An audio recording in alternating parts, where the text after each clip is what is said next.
Vietnam, Laos, Cambodia conduct fourth negotiation round on trade deal. Vietnam to develop the manufacturing sector.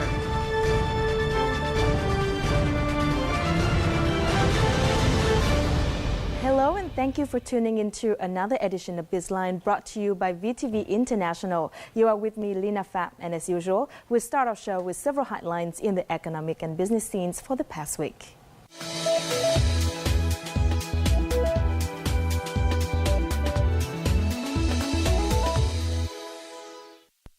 The fourth negotiation round on the Trade Promotion and Facilitation Agreement in the Cambodia, Laos, Vietnam or CLV Development Triangle area took place in Vietnam's Central Highlands province of Đắk Lắk. Officials from the three countries focused on resolving remaining difficulties and obstacles to soon reach consensus on clauses and finalize the agreement on schedule. As set by leaders of the three countries, the agreement is expected to boost trade activities and goods movement among 13 provinces in the triangle of the three countries. These provinces are rich in natural resources and boast advantages for agricultural and forestry development. However, underdeveloped infrastructure has limited trade and development in the area. Minister of Industry and Trade Trần Tuấn Anh and Russian Deputy Minister of Energy Yuri Senchurin signed an intergovernmental cooperation agreement on geological and petroleum exploration in Russia on April the 20th. Also on this occasion, both sides signed a protocol amending the agreement on further geological and petroleum exploration of the Viet joint venture. The development underlines the mutual strong support and priority of the two countries in developing the petroleum sector. Viet has so far extracted 220 million tons of crude oil, contributing nearly $47 billion to Vietnam's state budget. The Viet joint venture is conducting exploration activities in 13 oil fields in northern Russia's Nyanyansky Autonomous Zone. Foreign businesses will be allowed to distribute fuel products in Vietnam if they invest in the country's oil refinery projects, the Ministry of Industry and Trade said, citing the government's decision. A would-be joint venture between Japan's Idemitsu and Kuwait Petroleum International Ltd. is likely to be the very first beneficiary of the new regulation. The two companies, which are involved in constructing Nghi, Vietnam's second oil refinery, have applied for registration of the Idemitsu Q8 Petroleum. The 200,000 barrel per day Nghi facility, located in the northern province of Thanh Hóa, is scheduled to start operation in the summer of 2017. During U.S. Deputy Secretary of State Antony Blinken's visit to Vietnam, he held a meeting with Vietnamese startups on April the 21st. The event is hosted by the Vietnam Silicon Valley, a project to create an ecosystem of innovations and technology commercialization in Vietnam. The innovation event is also a chance for Vietnamese startups to open their network and connect with U.S. companies to seek ways to enhance startup ecosystem in Vietnam. As part of the event, the U.S. has officially launched the Ambassadors Entrepreneurship Challenge. The winners of this competition will receive seed money to bring their ideas to the market. For the last few years, many projects and events have been launched by the U.S. in a bid to boost creativity and entrepreneurship among youngsters in Vietnam and regional countries, including the Young Southeast Asian Leaders Initiative, Angel Investor Study Tour to the U.S., or the Fulbright University. U.S. Deputy Secretary of State Antony Blinken's visit is seen as the lead-up to President Barack Obama's tentative visit next month. Trade between Vietnam and South Africa has yet to meet its full potential, according to the Vietnamese ambassador to South Africa, Lê Huy Hoàng. He made the comments at a forum aiming to enhance cooperation between the two countries in maritime transport held by the Vietnamese embassy in South Africa in Pretoria on April the 19th. Addressing the event, Hoàng said the forum provided a platform for enterprises in South Africa to learn about the maritime transport industry industry in Vietnam, in line with the country's efforts to attract foreign investment. Two-way trade reached around $1.2 billion last year, far below its potential, largely due to high transport costs. The Vietnamese embassy also took the occasion to promote Vietnam's agricultural products and seafood, coffee, trout fish, and fragrant rice to businesses in South Africa. Thailand will receive Vietnamese workers in manufacturing and service sectors, in addition to construction and fishing. The change is among the main contents of a mutual labor agreement between the two countries, currently under discussion. On Wednesday, Minister of Labor, Invalids and Social Affairs Dao Ngọc Dung and Thai Minister of Labor General Sirichai agreed to pilot allowing Vietnamese to work in Thailand's manufacturing and service sectors for a 5-month period. If all goes well, the two countries will sign an agreement to open the labor markets further. The deal will also include regulations such as a $15 2-year visa for Vietnamese workers. The move is intended to cut the number of Vietnamese illegally working in Thailand. We have just reviewed some of the several business and economic headlines over the past week. Up next, let's learn more about the future development of the manufacturing sector in Vietnam in our Crosstalk.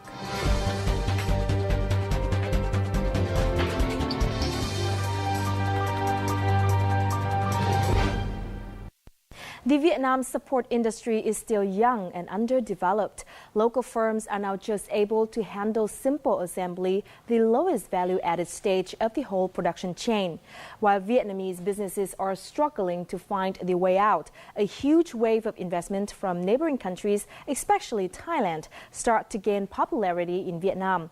Thai projects mostly focus on manufacturing industry, with a total of 200 projects worth nearly $7 billion. In our Crosstalk this week, our reporter Linh Hương sat down with Mr. Doang Day Yukwamdi from Thailand to further find out about this trend. Doang Day Yukwamdi is the Deputy Executive Manager of the Ritradex Company, a regional leading trade exhibition organizer. Thailand currently ranks 11th among 112 countries and territories investing in Vietnam. According to figures released by the Foreign Investment Agency under the Ministry of Planning and Investment, Thai investors has launched 428 projects all over Vietnam, registering some $7.88 billion. Thailand's investment mainly focuses on processing and manufacturing sectors, pouring some $7 billion into the sectors, representing 88% of Thai investments in Vietnam.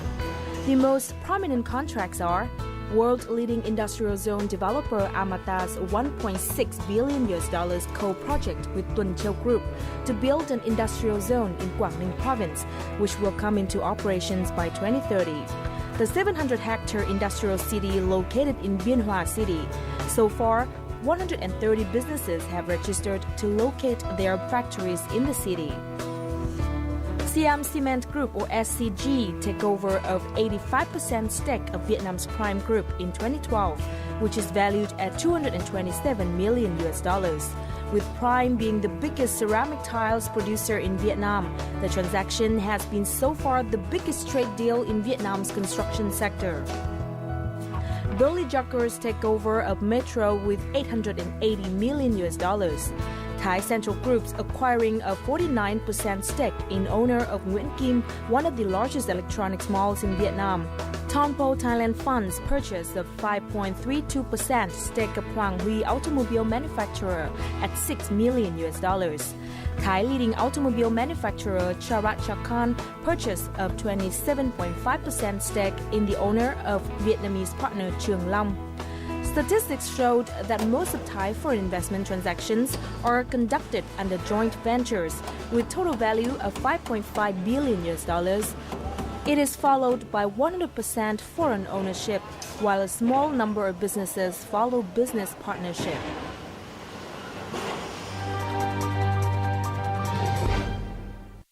Thank you very much for agreeing to take part in our interview. Thank you. First of all, FDI influence in Vietnam for the past few years has focused on the manufacturing sector, which accounts for almost 54% of total FDI into Vietnam. Could you tell us more about the impact of this inflow into the sector? From now on, the difference is they will focus more on the high precision product, especially for the electronic and also the automotive parts. I think that to become the engaged with the other partners, especially from the USA and the Japan, Vietnam will gain more the advantage to produce the high-end precision as the export hub. You will become the production. So you will draw a lot of the FDI come to here. I think that the very important thing is do not be afraid of the FDI investment, but try to commit and engage like a joint venture to do together to learn the knowledge, to see that what they are going to do, to see the process of the work. I think this is very important. And if you already fulfill on this part, I'm sure that just like other countries, some of the workers, some of the shareholders will split and to set up their own company. And at that time, we will have a lot of the leading pure or 100% Vietnamese manufacturer. Currently, Vietnam's export sector is still mostly driven by foreign invested companies. So in your opinion, how can Vietnamese domestic companies gear up to raise their added value and be more independent? I think we need to focus first that what's the positioning of the country. For example, in the Malaysia, when they focus the country, they focus at the brand leading. So in the automotive sector, they produce the car as a Proton.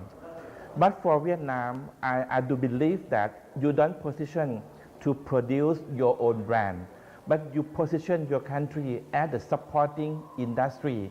So this means that there are three periods of the developing. The first one is you do what the brand leader manufacturer want you to do. The second thing is lead to the joint venture. This means that Vietnamese manufacturers and owners, they have more experience and then they can try to develop something together. They get more knowledge. And I think for to be the independent, you are going to move to the third period. This means that you have R&D to produce the part and the product and offer to the brand manufacturer. For example, Taiwan, they do this as R&D and then they own their product by themselves, but they still do the OEM. The important thing is we need continue R&D and the advanced technology to be independent, but we are positioning on the supporting industry. Developing the supporting industry has been recognized as one priority of Vietnam. The key driving force is Vietnamese supporting manufacturers, 80% of which are small and medium-sized enterprises. The lack of capital is one of the major difficulties for these firms, as the supporting industry often requires large investment for machinery and production costs. Manufacturing firms like this equipment producer are struggling to meet the large capital demands of the company's operation. Mình không dám sản xuất đại trà, không đủ vốn để sản xuất. Giờ mình hoạt động cầm chừng thôi và giảm số lượng công nhân xuống. Accessing bank loans also seems to be difficult. The main reason hindering manufacturing firms from utilizing loans from credit institutions is the short terms required for repayment. Vòng sản xuất ra một sản phẩm nó trên 6 tháng. Tuy nhiên hiện nay cái quy định vay vốn lưu động là đáo hạn là trong thời gian 6 tháng. Điều này chỉ phù hợp với các doanh nghiệp thương mại, còn đối với doanh nghiệp sản xuất, nhất là ngành cơ khí và công nghiệp hỗ trợ thì nó phải cần từ 9 tháng đến 1 năm thì mới là một dòng vay vốn lưu động được. Easing access to capital for manufacturing firms, therefore, is an urgent issue for policymakers in Vietnam.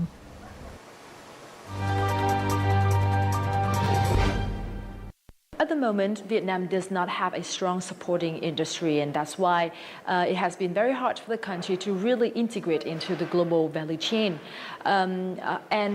This means that it will be also very hard for companies from Vietnam to take advantage of the TPP, especially due to the rule of origin. So what is your suggestion and comment about this? I think that it's just like the other country. For example, Japan.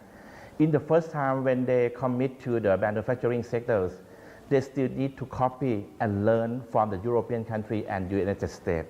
But once they learn how to produce the good thing, they have their own idea. Finally, they can create their own product. Vietnam also, at the moment, you are on the state of the learning. what is the standard, what is the regulation that the buyer country need. After you learn and you are familiar with, it will engage you to the better standard, upgrade your own self for the high precision product. So on this stage, it will help a lot that you can generate your own product to support to the buying country, and you will be the leading. So to me, I am not worried much because you are on the process of learning, and the Vietnamese people, they have eagerness to learn. How would you describe investment from Thai company in Vietnam for the past few years and future direction? Right. You can see the investment from the Thai Auto Summit, that it invests a lot for the automotive part manufacturing. You can see the industrial estate from the Amata Group. That is long time ago. After the Vietnam economy is growing up, we can see the engagement of the garment business, especially when you have the partner like the UK, like the USA or in Europe countries. People from Vietnam and Thai garment that they set up the Vietnam garment, one of the huge factories, and create a lot of jobs here. So I can say that most of the big garment factories in Thailand moved to have the operation here already. And the third trend is about the retailer and also for the food and all the beverage, like the big huge superstore. Now let's take this point into a bigger context. Vietnam is part of TPP, while Thailand is not part of the TPP. But Thailand and Vietnam are part of the AEC. So how Thai investors see this whole picture and take advantage of TPP? In some sector like the garment, we see that the disadvantage, because when we compare to export garment from Thailand comparing to Vietnam, we have the at least 17% cost comparing to Vietnam. So we turn the weakness to be the opportunity by to be joint venture with the Vietnamese manufacturer and invest together. You are very good in the supporting by the government policy. We have the knowledge. Once we combine together, I think that Vietnam manufacturer and Thai manufacturer, both of us been together for becoming the global production to export to other countries around the world. While Vietnamese firms are struggling to maintain and expand operation, foreign investors have eyed to pour capital into supporting industry of the country. Thailand currently tops the list of countries with investment in the supporting industry in Vietnam. I have exchanged view with many people here and learned that they were impressed with the capability of Vietnamese suppliers. Particularly, they can supply parts to the many well-known products, electronics one here in Vietnam, which I think very impressed. For the company, particularly many Korean products here that are made in Vietnam, they rely on Vietnamese suppliers. At the Vietnam Manufacturing Expo 2016 held earlier this April, over 200 producers from 20 countries and territories have participated to look for cooperative opportunities. To another exhibition to look for new opportunities for sourcing and to see what are the possibilities we have to source for our company, yes, industrial part, mechanical parts. Vietnam's manufacturing industry is said to have yet developed with its full potentials. With the participation of foreign producers, pressure for local firms to improve their competitiveness will only get more intense. When the TPP takes effect, Vietnam will lower the tax on new cars on the 13th year and lower the tax on steel, petrol, and iron on the 11th year. And these are very long-term tax commitments. And it gives Vietnam's auto industry and industrial sector to have more time to make proper transition. So in your opinion, what should Vietnam do to make use of this transition time? I think that you have about 1 decade to prepare yourself. If you do not think now, at the end of the 1 decade, all the import car will move a lot to be here, and your car production here will get nothing. But anyway, because you already alert about this, what I'm going to see and suggest is we need to ensure that all the car makers here, they start to produce some part and decrease the export part from their own country. And in the meantime, we have about 5 or 6 years to develop our OEM manufacturer to increase the capacity, the high standard. So if we can do this, I'm sure that in the next 10 years, car production in Vietnam will be cheaper comparing to the import one. And at that time, you have no need to be afraid. And also, you can export some part that the high-end one you already produce, export to Japan and other countries also. The Trans-Pacific Partnership will help boost the global value chain, and each TPP member country, such as the US, Canada, and Japan, has been playing a very important role in this chain. So how can Vietnam get the knowledge transfer from these companies? When we see the TPP member countries, we have to separate into parts. The first part is the buying country, just like the Japan, United States, or some country in Europe. And the second part is the production part. Vietnam is one of the production part of this member. So it means that you have the very good opportunity to produce your product and export to buying country. So to gain the competitive advantage, other countries like Thailand, like the Singapore or Philippines, they need to come to settle down in Vietnam to invest a lot of things. We can see one of the significant business is the garment. Now the garment around the ASEAN country move to settle down in Vietnam and enjoy the export to the America. If Thailand set up the manufacturer in Thailand, we need to pay the 17 tariff tax. But if we move to produce here, we have no need to pay tax. The advantage that the Vietnamese will receive is you have a lot of the knowledge, you have a lot of the job creation. I think that is very good. Now, from the standpoint of your company, which is a global firm focusing on supporting industries, how do you view Vietnam supporting industries? As the member of ASEAN, looking at the Vietnam, we can see that Vietnamese manufacturers growing very fast and one of the shining star of the AEC. Together with the good vision of the Vietnamese government, you do not engage only AEC, you engage with TPP and other economic engagement. This means that you have opened the opportunity to export. For example, competing with the ASEAN country, you can export to Japan without the tariff. Thailand, Indonesia, and Philippines cannot compete to you. So the important thing is when you engage on this, you need to ensure that you develop the product according to the standard that this country want them to be. I do believe that the knowledge is not enough, but the technology is the key important to drive, and Vietnam will become the global production hub. That is very important to this region. Industrial products will be subject to greater pressure from integration.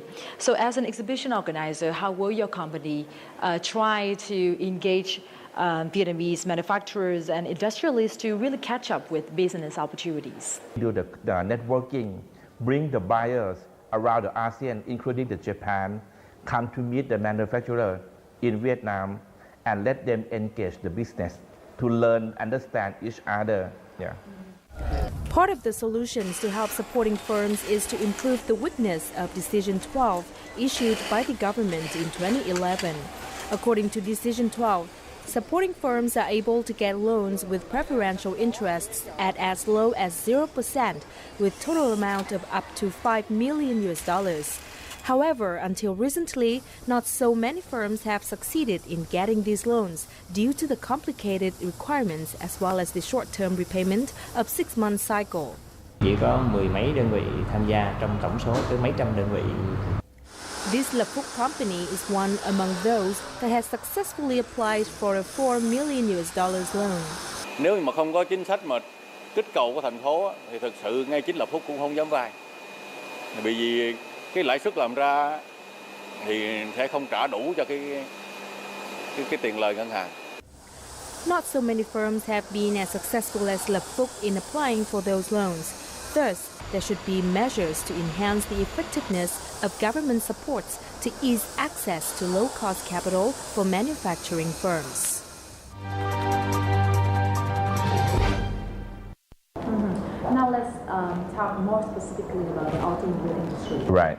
How can a strong sporting industry contribute to the development of the automobile industry? Automotive manufacturing in Vietnam, they are not the producer, but they are the industry that buying the part around the world, and then you compose it together here. The key important thing is supporting industry in Vietnam still not produce the high-end part. Here we still need to import from Japan, from Thailand, or some from the Philippines. What we have to do now is move our part to be the high precision, and I'm sure that you can do. So you produce the high precision part by yourself, it means that we will decrease the import part. And by the other hand, the volume that you have, you can export to Japan as well, because Japan still needs a high precision part. And when you export to Japan, you don't have the tariff because of the member of TPP. So I think that at the moment, Vietnamese manufacturing needs to be serious about the automation, about the high-end machinery. You need to open your mind and import a lot for your own production. Could you share with us some of your forecasts about key technology developments in Vietnam in the next 5 years? The first thing is the automation. Automation technology doesn't mean come to replace the worker, but automation technology will be implemented in the manufacturer to make them have the production in time, and every piece of the production will meet the standard. That is one thing. The second thing is the advance of the machinery. There are a lot of the machinery from many countries, but anyway, in the future, we still need to use the high-end machinery to produce the high-end product. That is the key of the success. Apart from the manufacturing, I see the retail business in Vietnam growing very fast. Digital engagement is the key of the success for the SME. So what I'm going to say is for the Vietnamese people, when they want to engage with the retail business or when they have their own retail shop, I think that not just only for the product and their ability themselves, technology will become a very important thing. Not just only for the face-to-face trade, but it will help you to do the on-trade as a trend as well. Well, thank you very much for spending your time with us in our show today. Yes, my pleasure. Thank you. Vietnam has set the goal that by 2020, local mechanical engineering will meet 40 to 50% of total domestic demand and 60% by 2030. To put this ambition into reality, experts believe Vietnam will need to focus on key products, including mechanics for agriculture, forestry and fishery, processing and supporting industries. With huge investment away from Thailand now, Vietnam will need to draft out reasonable strategies and make use of the country's competitive edge compared to other ASEAN nations to revitalize local manufacturing industry. This also wraps up our episode of BizLine this week. Thank you very much for being with us. You can always rewatch our show at vtv4.vn or youtube.com/vtv4go. And for now, goodbye from Hanoi.